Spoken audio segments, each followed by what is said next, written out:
और ऋग्वेदी का पूरा नोट कर लिए। कितना पॉइंट था?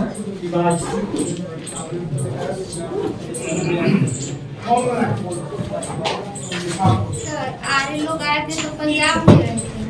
पंजाब, अफगानिस्तान और पंजाब का जो इलाका था ना, वहीं पर सिंधु और उसकी 6 अन्य सहायक नदियां थी, जैसे रावी, सतलज, ब्यास वगैरह वगैरह।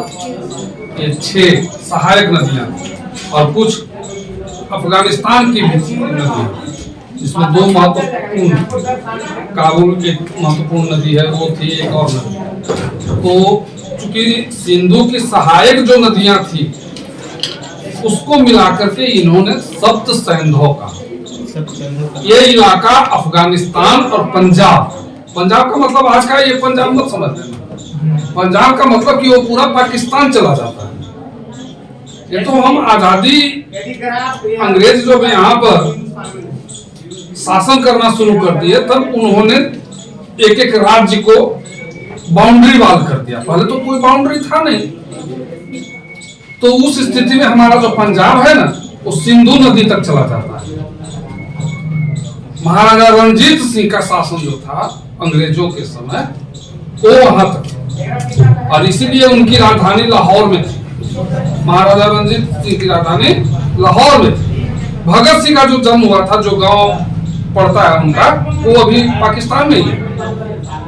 वो आज के अपने पंजाब में नहीं है, वो वहां के पंजाब में है। पंजाब का भी बंटवारा हुआ ना 1947 में, जब देश बटा तो बंगाल और पंजाब और कुछ पूर्वोत्तर के इलाके थे, इनको बांट करके पाकिस्तान को दिया गया, क्योंकि जो मुस्लिम बहुल इलाका था वो पाकिस्तान में चला गया। तो पंजाब का बहुत बड़ा हिस्सा चला गया पाकिस्तान में, वो पाकिस्तानी पंजाब का होता है। ठीक है, तो पंजाब का मतलब वही समझ, एंशिएंट काल में जो पंजाब था वहां, उस इलाके में सबसे पहले आर्यों का निवास हुआ। उस समय कोई भी सभ्यता जब बसती थी तो नदियों के किनारे, उसका कारण था एक तो पानी की सुविधा,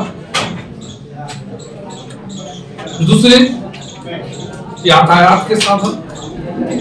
आज की तरह सड़कें नहीं होती थी, तो नाव के माध्यम से नदियों में अपनी नाव खेलते हुए एक से दूसरे जगह हुए आते जाते। व्यापार जो विकास हुआ उस काल का नदियों से ही होता था व्यापार। तो इन सभी कारणों को देखते हुए कोई भी सभ्यता दुनिया में बसी तो नदी के किनारे ही बसी, चाहे वह सैंधव सभ्यता हो, मेसोपोटामिया की सभ्यता हो, मिस्र की सभ्यता हो, या चीन की सभ्यता हो, कहीं की भी सभ्यता हो, वो सब नदी किनारे इसीलिए बसते। आज लोग जब आए तो सिंधु उनकी सबसे मुख्य नदी मिल गई, उसी के किनारे उनका निवास हुआ। 500 वर्षों तक लगभग उसी एरिया में विचरण करते रहे अपने पशुओं को लेकर। लेकिन धीरे धीरे वे आगे बढ़ते जा रहे थे। लेकिन जैसे जैसे आगे बढ़ते जा रहे थे, अत्यधिक वर्षा होने के कारण घनघोर जंगल था। इन जंगलों को साफ करने का कोई अभी इनके पास साधन नहीं था। साधन इस सेंस में कि उनके पास कोई वैसी धातु की जानकारी नहीं हुई थी जो कठोर हो पेड़ों को काट सके। अभी तांबा और कांसा की जानकारी हुई थी। सबसे पहले धातु जिसकी जानकारी हुई वो तांबा थी। और यही कारण है कि आज भी हम लोग धार्मिक उत्सव में, धार्मिक कार्यों में तांबा धातु का यूज करते हैं। तांबा का बर्तन, तांबा का लोटा और वगैरह वगैरह करते हैं ना। भगवान को जो जल भी चढ़ाती हो तो चम्मच जो होता है लोग प्रेफर करता है तांबा का, ध्यान दें। और इसीलिए वो तांबा महत्वपूर्ण है। तांबा को कोई और धार्मिक महत्व नहीं है। जो मुख्य महत्व है कि सबसे पहली धातु जिसकी जानकारी उनको हुई तो वो परंपरा चली आ गई। तांबा और कांसा से कोई पेड़ नहीं काटा जा सकता था, क्योंकि ये सॉफ्ट धातु होती है। पेड़ काटने का काम लोहा ही कर सकता था। ऋग्वैदिक काल तक लोहे की जानकारी इनको नहीं है।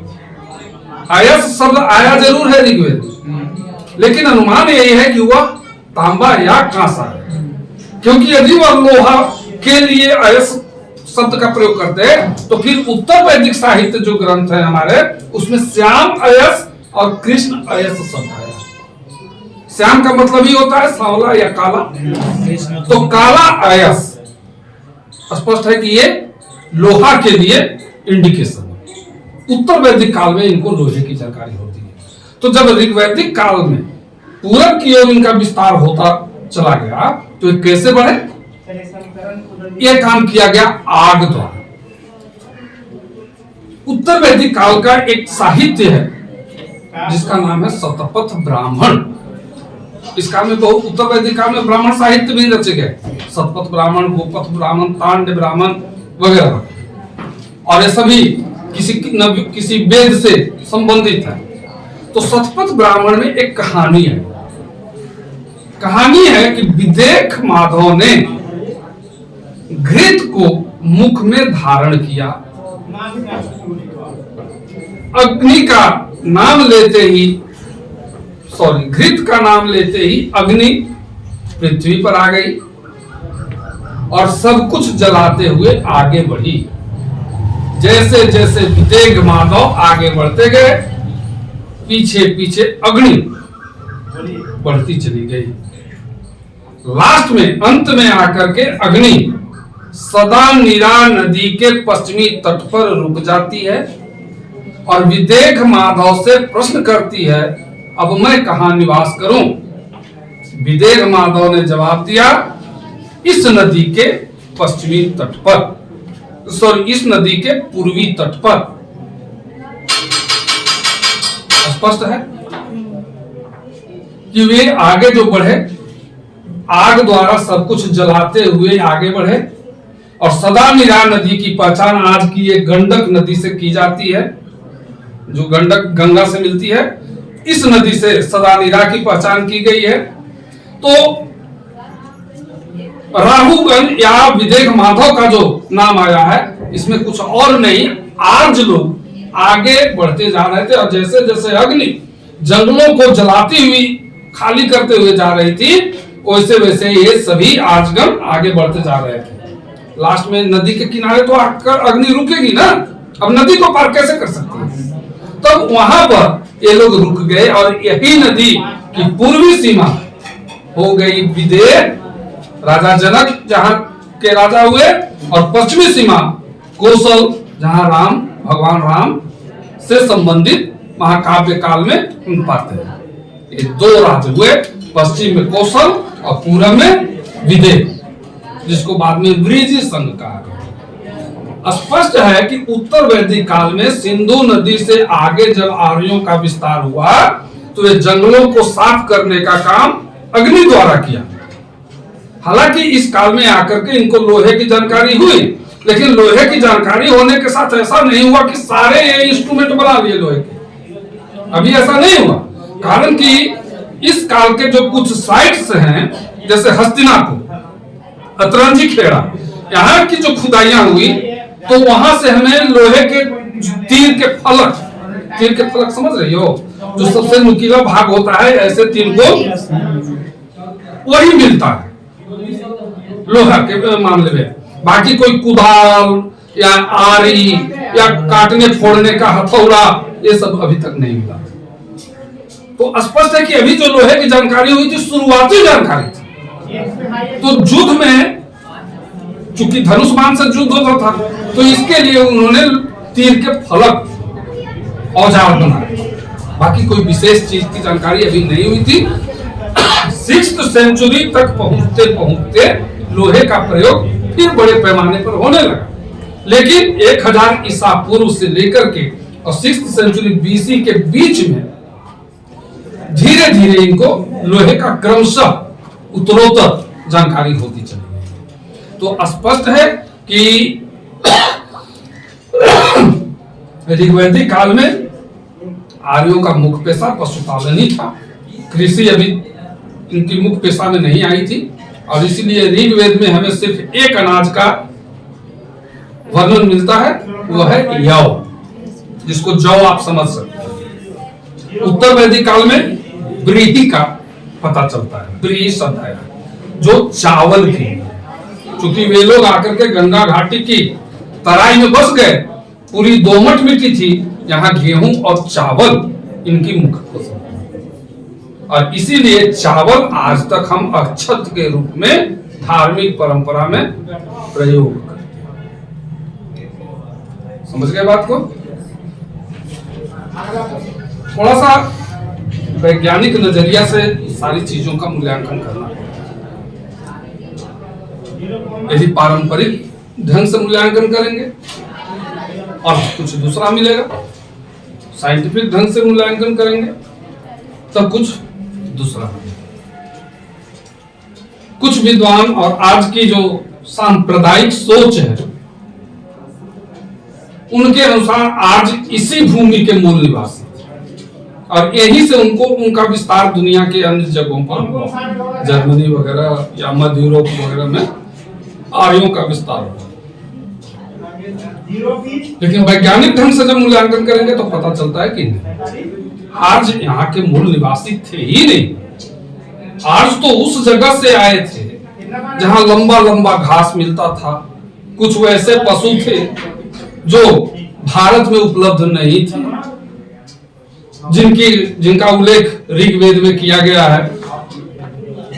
इसकी पहचान वही मध्य एशिया, यारकन, खोतान, कासगर आदि का जो क्षेत्र है, मोटा मोटी कहिए कि दक्षिणी यूरोप या दक्षिणी रूस का जो प्रदेश है वो आर्यों की मूल भूमि थी, और वहीं से उनका विस्तार अन्य जगहों पर हुआ। और ऐसा भी नहीं कि कोई प्लानिंग करके आगे बढ़े, क्योंकि वो पशुचारी थे, पशुपालक समाज था, कबीलाई समाज था। तो जब उनके पशुओं के लिए चारा एक जगह घट जाता था, घास वगैरह खत्म हो जाता था, तो फिर वे अपने पशुओं को लेकर के आगे बढ़ जाते थे। बस इसी रूप में वो धीरे धीरे आगे बढ़ते गए, बढ़ते बढ़ते चले आए ईरान के पास वे कुछ दिनों तक रहे। फिर हिंदुकुश पर्वतमाला को पार करते हुए यहीं से फिर डिवीजन हुआ। कुछ कबीले चले गए यूरोप की ओर और कुछ कबीले भारत की, और सभी कबीले एक बार नहीं आए। पहले एक कबीला आया, फिर उसके पीछे पीछे दूसरा कबीला आया, फिर तीसरा कबीला आया। इस तरह से कई कबीले भारत में आ गए, और यही कारण है कि ऋग्वैदिक काल में ही आपस में युद्ध उनका चलने लगा, वर्चस्व के। कौन कबीला सबसे ताकतवर होगा, ये युद्ध चलने लगा, और उसी के परिणाम स्वरूप कर जो 10 राज्य युद्ध लिखे आप रावी नदी के तट पर, वरुष्णी नदी के तट पर, जिसका नेतृत्व विश्वामित्र और वशिष्ठ ने किया। ये कुछ और नहीं, कबीलाई युद्ध ही। क्योंकि एक कबीला दूसरे कबीले पर वर्चस्व के लिए ये हमेशा युद्ध करते रहते थे। और दूसरा युद्ध का कारण होता था इनकी गायों की चोरी। एक पोनी नामक जाति थी जो इनकी गायों को चुरा लेती, या एक कबीला दूसरे कबीले के गायों को चुरा लेते थे। इस काल में सबसे धनी आदमी वही माना जाता था जिसके पास अधिक गाय। आज सबसे धनी कौन होता है? जिसके पास अधिक पैसा है, यही ना। लेकिन उस समय गाय की ही महत्ता थी। लेन देन में या किसी वस्तु के कीमत निर्धारण में गाय से ही कीमत निर्धारण की जाती थी। आज जैसे हम कहते हैं कि इस किताब की कीमत 250 रुपया, ये रुपये में हम कीमत निर्धारित कर रहे हैं, उस समय गाय से होती थी। और वही आर्थिक महत्व था गाय का, कोई धार्मिक महत्व नहीं था। यदि धार्मिक महत्व होता तो फिर अश्वमेध यज्ञ के अवसर पर उन गायों का वध क्यों किया जाता, और फिर जो गेस्ट होते थे, अतिथि, उनको मार करके बछड़ों का मांस क्यों खिलाया जाता, है ना ये बात। तो गाय का कोई धार्मिक महत्व नहीं था उस काल में, आर्थिक महत्व था। एक एक यज्ञ के अवसर पर जो पुरोहित होते थे उनको 2,40,000 तक दक्षिणा के रूप में गाय दी जाती। तो हम यदि 2,40,000 किसी को गाय दे रहे हैं, इसका मतलब कि हमारे पास हजारों की संख्या में गाय होगी, तब तो हम 2 लाख लाखों की संख्या में होगी, तब तो हम 2,40,000 उनको दे रहे हैं। तो वही था कि जिनके पास जितनी अधिक संख्या में गाय होती थी वह उतना ही अमीर माना जाता था। तो ये राजन, वही राजन होता था। बाद में चल करके समाज, आज जो हम जातीय बंटवारा देखते हैं, एक्चुअल में ऋग्वैदिक काल में क्या था? योद्धा, पुरोहित और सामान्य जन, ये तीन वर्ग था। ये वर्ग शुरुआती दौर में ये वर्ग था। पहला था योद्धा, दूसरा पुरोहित और तीसरा जो इन दोनों के अलावे बच गए वो जनरल कैटेगरी में चले गए। अब जब कबीलों के आपस में लड़ाई होती थी और कोई कबीला पराजित था तो उसकी सारी संपत्ति, गाय वगैरह मवेशी जो होती थी, वो जो कबीला जीता इसके अधिकार में आ जाता था। तो जो लूट वाला माल था वो अब बंटवारा होता था। तो सबसे ज्यादा माल किसको मिलता था? योद्धा को, क्योंकि वो लड़ाई लड़ा है, युद्ध किया है, वो नेतृत्व उसने किया, तो योद्धा को मिलता था। दूसरा हिस्सा मिलता था पुरोहित को। अब जो बच जाता था इसके अलावे इन दोनों के बंटवारे के बाद वो जनरल में बांट दिया। तो ये तीन कैटेगरी में था। तो जो योद्धा था वही हो गया बाद में चलकर क्षत्रिय, पुरोहित तो वही रह गया क्योंकि पूजा पाठ और यज्ञ करना उन्हीं का काम था। और तीसरा जो हुआ वो चला गया शूद्र,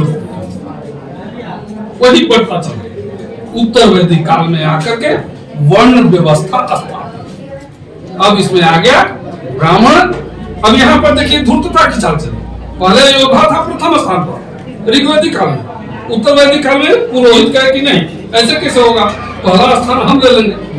तब उन्होंने क्षत्रियों को कर दिया दूसरे स्थान, ऊपर आ गए अपने ब्राह्मण, दूसरा क्षत्रिय, और तीसरा जो पशुपालन और खेती व्यवसाय व्यापार का काम कर रहा था उसको वैश्य कैटेगरी में रखा। और इन तीनों की जो सेवा करने वाला था उसको शूद्र कोटि में डाल दिया। लेकिन शूद्र कोटि भी उत्तर वैदिक काल के अंतिम चरण में आकर के स्पष्ट रूप से स्थापित, इस तरह से बंटवारा। तो हम सामाजिक बंटवारा जो हुआ या सामाजिक कट्टरता जो आई है ना, वो धीरे धीरे, अचानक से कोई मीटिंग करके ये डिसीजन नहीं हुआ कि ऐसा करो, ऐसा नहीं। ये जैसे जैसे सामाजिक आवश्यकताएं बढ़ती गई वैसे वैसे लोग अपने समाज के अनुरूप नियम कानून बनाते चले गए। ये अलग बात हुई कि बाद में चल करके वही कट्टर रूप धारण कर लिया।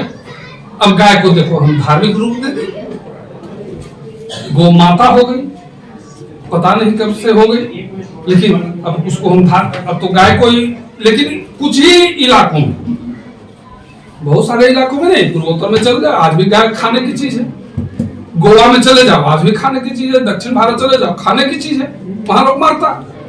लेकिन यहाँ हम पूजा करते हैं। गाय को कोई मार देने का मतलब कि बड़का पाप होगा, अब तो सीधे नरक में जाना ही जाना है। और इसके लिए कोई उपाय भी नहीं, नरक में अब ना जाएं, वहां से बचे हैं, अब बचने का कोई उपाय नहीं, वो तो पाप भोगना ही भोगना है। तो अजीब ढंग से हमारे समाज को व्यवस्थित किया गया। हो सकता है इसके पीछे कुछ बहुत बड़ा लॉजिक रहा हो लोगों का, लेकिन अभी तो हम उससे परेशान ही चल रहे हैं। अब आगे देखते हैं क्या होता है। अब आप लोग उत्तर वैदिक काल, उत्तर वैदिक काल लिखेंगे।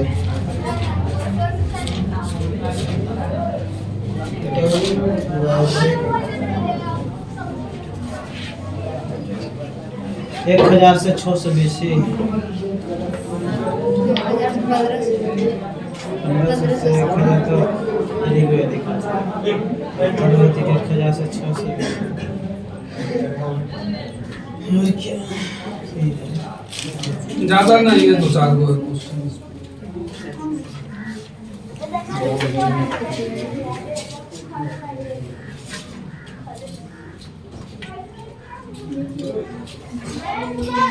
लिखिए। उत्तर वैदिक काल में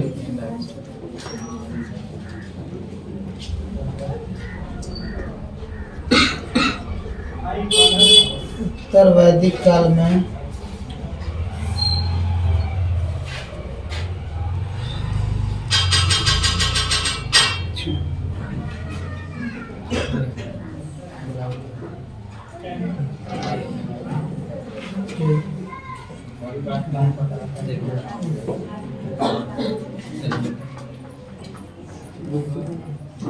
आर्यों की मुख्य फसल एक वजह से है सारा चीज इतना बोला गया गेहूं और चावल थी।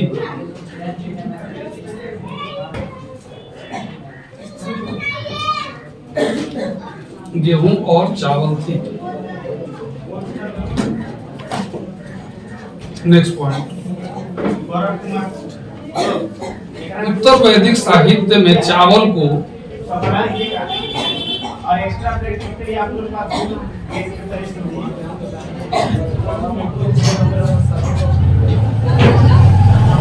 व्रीहि व्रीहि गलत नहीं है। उत्तर वैदिक साहित्य में चावल को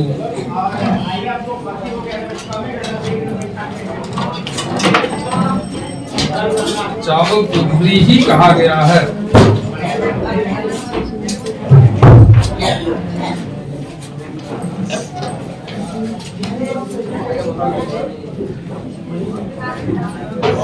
व्रीहि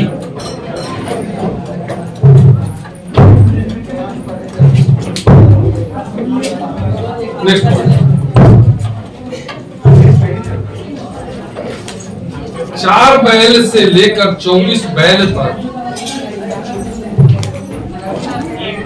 24 बैल से 4 से 24 बैल तक, बैल से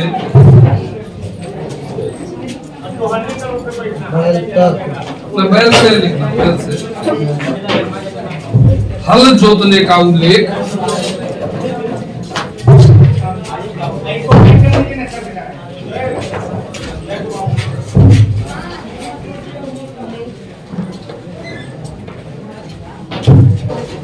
अथर्ववेद में किया गया है। अथर्ववेद में किया गया है। 4 बैल से 24 बैल से 4 से 24 बैल तक। इसका ये सांकेतिक है, कह सकते हो कि अब हल से खेत जोतने का काम गहराई से होने लगा।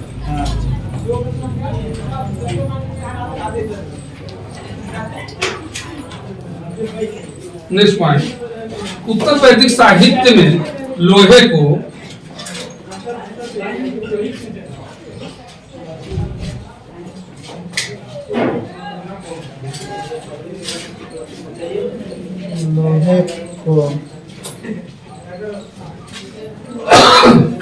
श्याम अयस एवं कृष्ण अयस कहा गया है।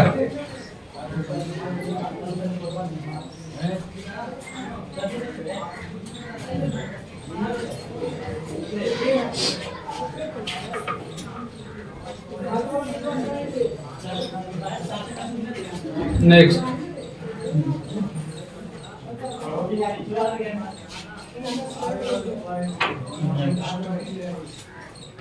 उत्तर वैदिक काल में ही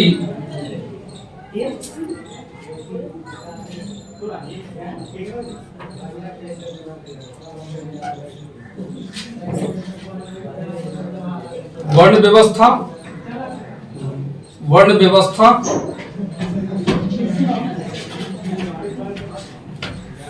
और गोत्र की स्थापना हुई।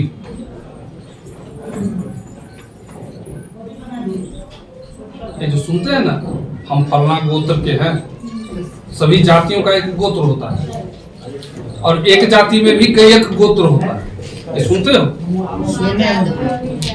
सभी में होता है, सभी का गोत्र, लेकिन गोत्र एक जाति का गोत्र अलग अलग होता है और सेम गोत्र में विवाह नहीं। जाति तो सेम रहती ही रहती है, लेकिन सेम गोत्र में विवाह नहीं होता। सेम गोत्र का में विवाह होने का मतलब कि भाई बहन ये हो गया, तो इसके चलते विवाह यही से शुरू। गोत्रीय बहिर्विवाह यानी गोत्र से बाहर विवाह की परिपाटी की शुरुआत उत्तर वैदिक काल से ही होती है। ऋग्वैदिक काल में यह परिपाटी नहीं थी, कोई किसी से विवाह कर सकता था, कोई किसी के साथ। लेकिन उत्तर वैदिक काल में आकर के देखो समाज को व्यवस्थित करने के लिए यही सब कानून बनता है, तो उन्होंने एक व्यवस्था की शुरुआत की। अब हालांकि गोत्र शब्द जो है इसका मूल अर्थ होता है जहां आर्यों के गायों को बांधा जाता था ना, उस जगह को गोत्र कहते हैं। बात समझी?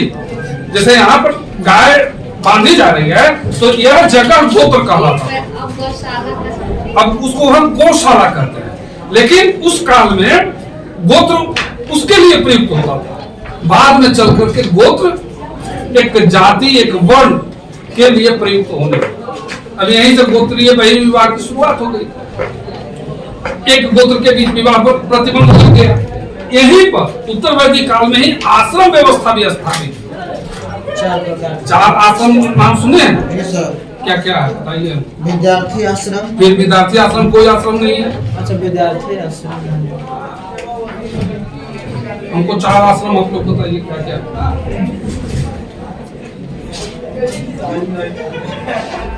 आश्रम 4 वो है।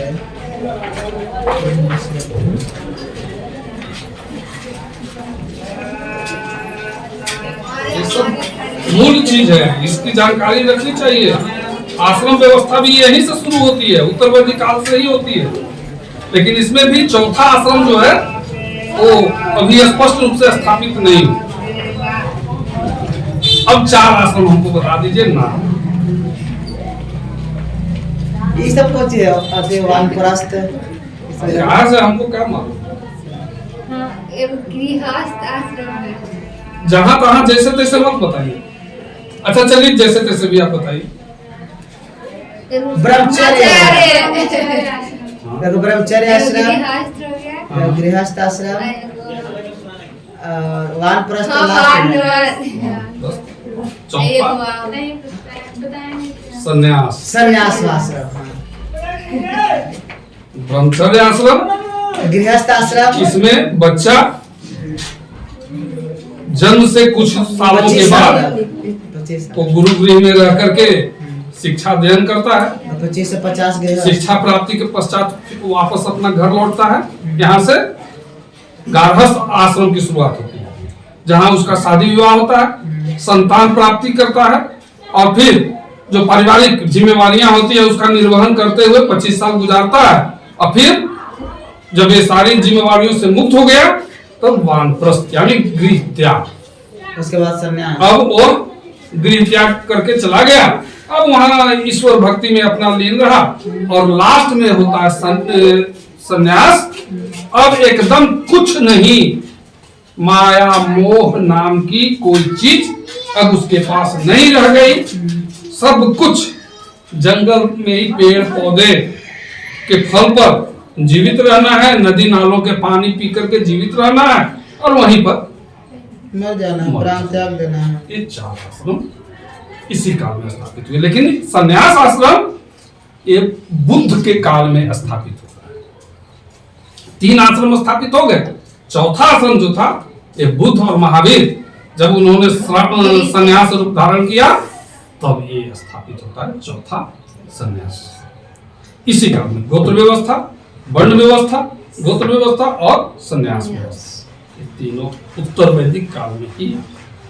मनुष्य में कौन सा ऐसा चीज होता है जो मरने के बाद तुरंत निष्क्रिय हो जाता है? मरने के बाद मरता है, कोची निकलता है कि मरता है तो मन मरत कहा जाता है कि मर गया। वैसे तो आमतौर पर लोग समझता है प्राण, हाँ। लेकिन प्राण क्या है ये अभी तक देखो कुछ ऐसी चीजें जिसको विज्ञान ये भी पता नहीं कर पाया स्पष्ट रूप से। जैसे तुम्हारा दिमाग नहीं पता किया विज्ञान। ये इतना क्लिष्ट चीज है, इतना क्लिष्ट चीज है, आप लोग अपना दिमाग एक पैसा भी यूज नहीं करते। हम आप सभी हैं उसमें, 100% तो कहना ही नहीं, वो तो शायद ही कोई ईश्वरीय अवतार होगा तो वही कर सकता है, हम लोग नहीं कर पाते। ये बहुत भास्ट चीज है दिमाग। दूसरा प्राण। आदमी जब तक जीवित है, क्या चीज है हमारे शरीर में जिसके कारण हम जीवित है, हमारी सारी क्रियाएं चल रही हैं, और मरने के बाद फिर कहां जाती है, क्या हो जाता है शरीर का, उसका पता कैसे नहीं चलता है, क्या चीज है ये विज्ञान अभी तक पता नहीं कर सका। और तीसरा भूत। भूत देखिए तुम लोग? नहीं देखे, नहीं देखे हैं? और कैसे नजर आता है सब भूत सर? कल हम देखे, हम तो देखे। कौन है? कौन नहीं? कहीं देखे? कहाँ देखे?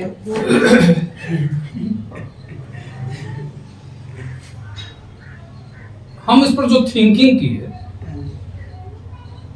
चाहे भगवान हो या भूत प्रेत, बहुत बचपन में करीब करीब हम समझते हैं कि 74-75 ईस्वी के लगभग मेरी एक चाची थी बगल में मलहद, संतान नहीं थी। डकैतों ने वहां डकैती करने के मकसद से उनकी हत्या कर दी। तो हमारे घर के सारे लोग वहीं गए हुए थे और एक बोरिंग धंसा था। तो बचपन में होता ना, दादी वगैरह जो रहेंगी कहेंगी कि जा बाबू अगरबत्ती जला दे, होता है। शायद दिवाली वगैरह का कुछ ऐसा समय था। मेरी जो दादी थी उन्होंने कहा कि दिया जला दो बोरिंग के पास। दिया जला करके शाम था, हो गया था, हम लौट रहे थे। हमको ऐसा नजर, अभी तक हमको ख्याल है, अभी तक ख्याल है, ऐसा नजर पड़ा कि कोई सफेद साड़ी पहन करके सामने थोड़ा सा बाएं साइड हमारे रास्ते में खड़े। उस समय हमको ये सब कुछ आइडिया नहीं, सीधे हम चलते चले आए घर।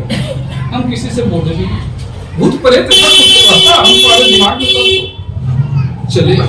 बाद में 1-2 साल के बाद कुछ ऐसी कहानियां सुने भूत प्रेत की, तो हमको लगा कि तो हम भी देखे थे, तो भूत ही था, तो उसी रूप में लोग बता रहा है। फिर करीब 5th क्लास में हम पढ़ते थे, तो जहाँ मर्डर हुआ वहां कोई रहने वाला था नहीं, और मेरे चाचा के जो साढ़ू थे, लोग कहता है कि वही मरवा दिए थे। उनकी कोई संतान नहीं थी, तो प्लानिंग यही था कि हस्बैंड वाइफ दोनों को मार दोगे तो इनकी सारी संपत्ति हमको हो जाएगी। उधर से दोनों बहन थे और इधर से चाचा भतीजा गोतिये के, उन्होंने ही मरवा दिया था सच्चाई में। लेकिन सौभाग्यवश उस दिन चाचा हमारे नहीं गए थे, तो वो बच गए, चाची मारी गई थी। मर्डर के बाद हुआ कि वहां रहेगा कौन, तो मेरी माँ थी, निर्णय हुआ कि यही रहेंगी, लेकिन चाचा वहां नहीं रहेंगे, डर था कि इसकी भी हत्या हो जाए। तो माँ और हम 5th क्लास में पढ़ते थे, तो रहने के लिए वहां चले। रात्रि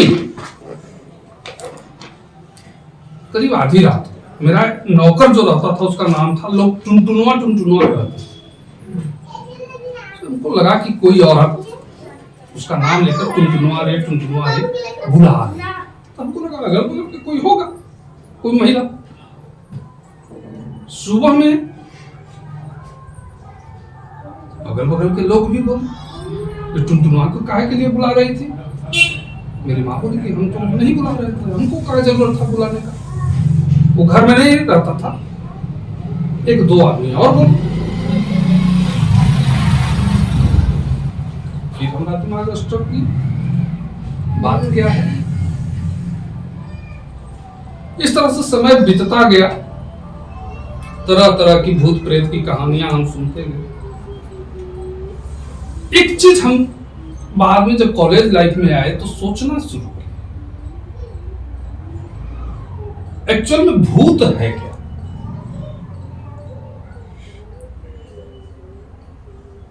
बचपन से आप ध्यान दीजिएगा, कोई बच्चा जब उसका गोड़ हाथ चलने लगता है, 4-5 साल का हो जाए और थोड़ा सा अपना नटखटपन वो दिखलाना शुरू कर दे घर में, हम ये करेंगे, हम वो करेंगे, हम यहाँ जाएंगे, रात बिरात कभी भी वो कर सकता है। तो घर के जो बुजुर्ग होते हैं, माँ खास करके, वो क्या डराती है, जाओगे तो उधर साधु है, जाओगे तो उधर भूत है, इसी तरह से डराती है ना। और जो अभी हम दिमाग की बात कर रहे थे ना, वो दिमाग में एक जगह बैठ जाता है। और अब वो कहानी उसको सुनाए, बूढ़ी दादी या दादाजी होते हैं तो बचपन में बड़ी बच्चा लोग कहानी सुनता है, सुन देखते होंगे, हम भी सुनते थे और बड़ा इंटरेस्ट आता है बचपन में। मेरी दादी भी सुनाते सुनाती सो जाती थी, फिर उसको उठाते थे तो फिर वो सुनाती थी। एक था, एक राजा हल, एक रानी हल, ओकर इतना राजकुमार हलन वगैरह वगैरह, कहानी सुन लो। ये सारी चीजें एक फिगर के साथ हमारे दिमाग में बैठ जाती। समय गुजरने के साथ हम सारी बातें भूल जाते हैं, लेकिन कभी अचानक, कभी जिंदगी में कभी भी एक मौका आ सकता है जब वो बैठा हुआ सीन आपकी आंखों के सामने आ जाए, एकदम रेटिना के सामने आएगा आपका, और वही पूरा फिगर जो आपने दिमाग में बिठाया था, सफेद साड़ी और बड़ा बड़ा बाल अधूरा हुआ और इतना बड़ा बड़ा दांत, इतना बड़ा बड़ा नाखून, वो बचपन में बैठा था वो फिगर, वही फिगर सामने आता है। आपने एक पिक्चर देखी होगी, भूत बंगला, देखा है? अक्षय कुमार का है भूत बंगला, बहुत अच्छी पिक्चर है, बहुत अच्छी, इसी पर वही चीज होता है। और तब हम कहते हैं कि हमने भूत देखा। एक्चुअल में कुछ भूत नहीं, वो जो दिमाग में हम फिगर बिठाए, वही फिगर हमारे सामने आता है, यही भूत। अच्छा, कुछ लोग को सुनते होंगे कि रात में हम स्वप्न देखे तो भगवान आए। प्रत्यक्ष में कोई भगवान नहीं देखा, आज तक का हिस्ट्री है, प्रत्यक्ष में किसी ने नहीं देखा। क्या देखा है? स्वप्न में। आखिर स्वप्न में कैसे आता है भगवान? तो वही जो फिगर हम देखते हैं, बहुत बार ऐसा देखा होगा आपने कि किसी के बारे में आप स्वप्न देखते हो, ऐसा देखा है ना? किसी के भी बारे में आप देख सकते हैं, कुछ भी देख सकते हैं। वो क्यों होता है? क्योंकि कभी न कभी एक फ्रायड, दुनिया का सबसे बड़ा साइकोलॉजिस्ट हुआ है, उसने यही लिखा है, उसने रिसर्च किया है। फ्रायड जर्मनी का था कि हमारा ये दिमाग में जो फिगर बिठता है वो स्वप्न के माध्यम से बाहर। जब आप डीप निद्रा में रहेंगे तब नहीं देखेंगे स्वप्न, ज्यादातर स्वप्न सुबह में होता है, अर्ली इन द मॉर्निंग, 3-4 बजे के लगभग। उस समय कुछ नींद खुली रहती है और कुछ पड़ी रहती है। हम लोग 2 अवस्था में उस समय होते हैं। उसी अवस्था में वो जो दिमाग में बैठा हुआ फिगर है वो सामने है। तो कभी हमने किसी से भेंट किया, किसी के साथ कोई घटना हुई या किसी के साथ कोई रोमांटिक सीन हुआ, वो सारा चीज सामने है। इसी को हम कहते हैं कि हम आज भगवान देखे थे, स्वप्न में हमको भगवान दर्शन। अरे स्वप्न में क्या देखे? हम सोचते रहे भगवान के बारे में, भगवान राम का पूरा फिगर हम बिठा लिया अपने दिमाग में, ठीक है।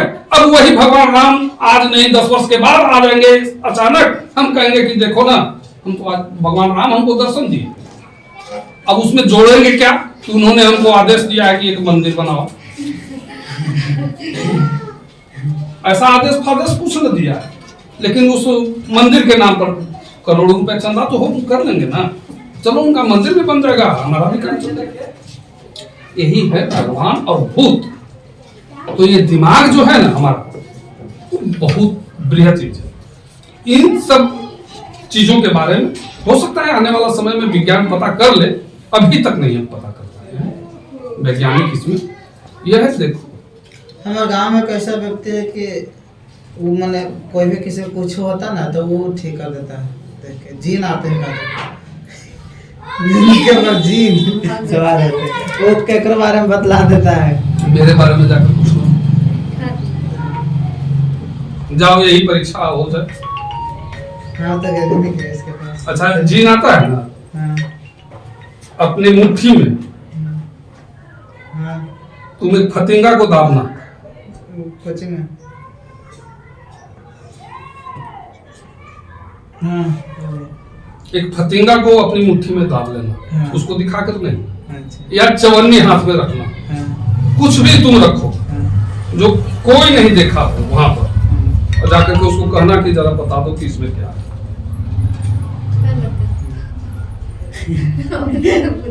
हेलो सारी जिन की परीक्षा हो जाएगी ना, बहु जब आगे पीछे भूत भविष्य जान ही रहा है तो बता दो तो। अच्छा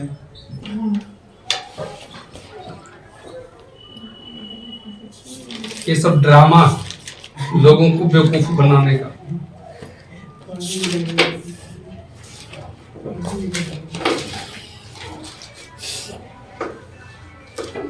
चलिए आगे हम लोग काम करें, ये भूत प्रेत में हम लोग का है कि फंस रहे हैं। हाँ नहीं बजाई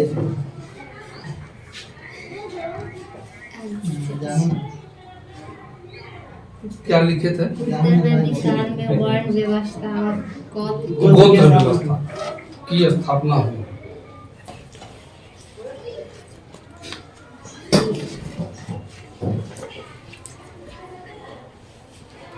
ब्राह्मण क्षत्रिय और वैश्य, ब्राह्मण क्षत्रिय और वैश्य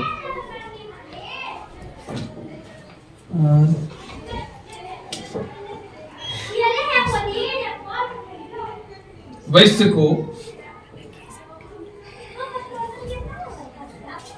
द्विज कहा जाता था। द्विज द्विज वैश्य वैश्य की वैश्य वैश्य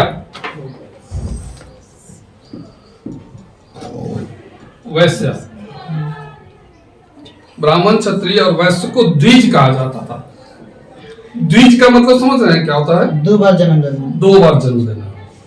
इसका मतलब दो बार किसे जन्म लेगा कोई आदमी? एक ही बार ना जन्म लेगा, तो एक बार लेगा। फिर इनको दो बार कैसे हम करें? एक बार तो जन्म लिया दो हो गया, और दूसरा बार के इसका थोड़ा सा समान ऊपर था। नहीं, जब उपनयन संस्कार होता था, इन्हीं तीनों को उपनयन संस्कार का अधिकार था। ब्राह्मण क्षत्रिय और वैश्य को ही उपनयन का अधिकार था। उपनयन का मतलब होता था कि वो जनेऊ धारण करेंगे और वो शिक्षा ग्रहण करेंगे, ये अधिकार उनको था। तो जिस दिन से उनकी शिक्षा आरंभ होती थी उस दिन से उनका दूसरा जन्म माना जाता था, एक नया जन्म। तो इसीलिए इनको द्विज कहा गया। समझ गए? चलिए आगे।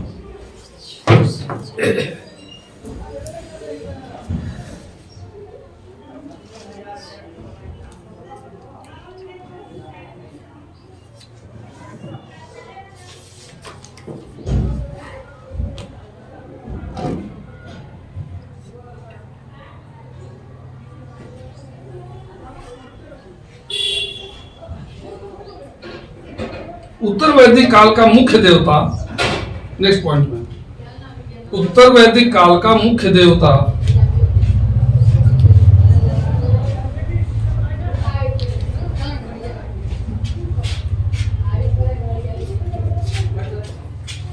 प्रजापति था।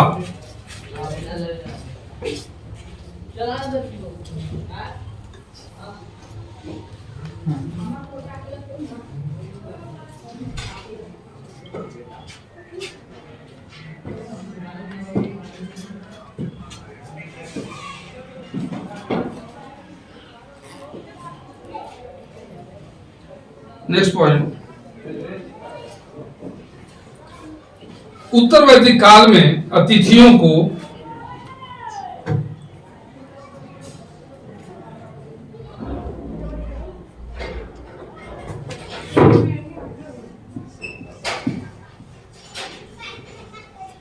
गोघ्न, आधा ग, गोघ्न अतिथियों को गोग्न कहा जाता था।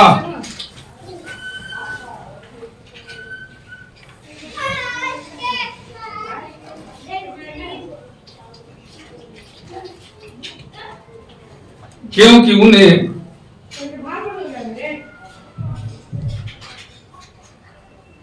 गो मांस खिलाया जाता था।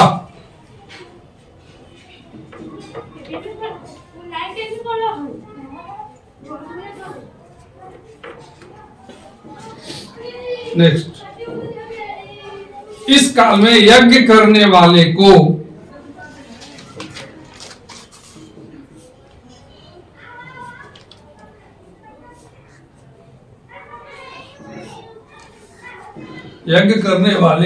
यजमान कहा जाता था। यजमान यजमान यजमान जजमान का ही लगा। जजमान वही है, लेकिन जजमान गलत शब्द है। यजमान करना यजमान, यजमान कि ना अंतिम में ना न होगा। यजमान, यजमान में ना कुछ होता है।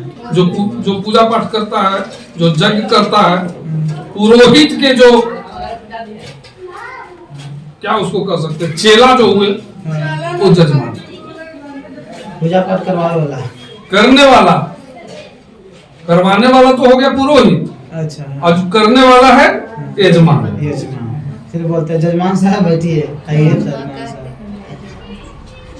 आम के पल्लव लीजिए, सीटिए माता। अब उत्तर वैदिक काल खत्म हो गया। जजमान साहब अब बौद्ध और जैन धर्म आ गया। कल इसको करेंगे। अब बोलिए आप लोग को कोई प्रॉब्लम तो उसको क्लियर करते चले।